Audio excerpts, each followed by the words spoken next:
Good morning, welcome back to our channel. আজ হচ্ছে সংক্রান্তি। তো যাই হোক, সকালে উঠে আমি একটু ফ্রেশ হয়ে দেন চলে গেলাম রান্নাঘরে। তোমরা তো জানোই আমি টুকটাক কিছু মাদারকে রান্নাঘরে হেল্প করে দিই সকালটা।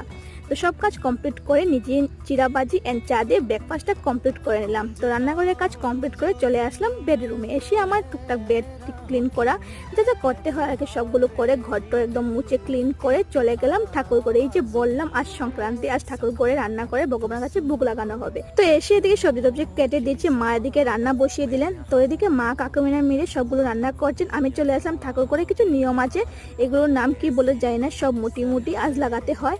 তো যাই হোক, ভোগ ডান মানে পুজোর ডান। এবার চলে যাবো প্রসাদ খেতে। আর এই প্রসাদগুলো কাদের ভালো লাগে, আমার তো দারুণ লাগে, যেটা আমরা বলি মাখা প্রসাদ, আমার তো খুবই ফেভারিট। তো আজকে লাঞ্চটা তো দেখতে পেলে দারুণ কেটেছে। তারপর সন্ধ্যার পর একটু গ্রামের একটা শিব বাড়িতে বাতি দিতে যাচ্ছি, সেখানে বাতি দিয়ে চাটা খেলাম। এইভাবে ব্লগটা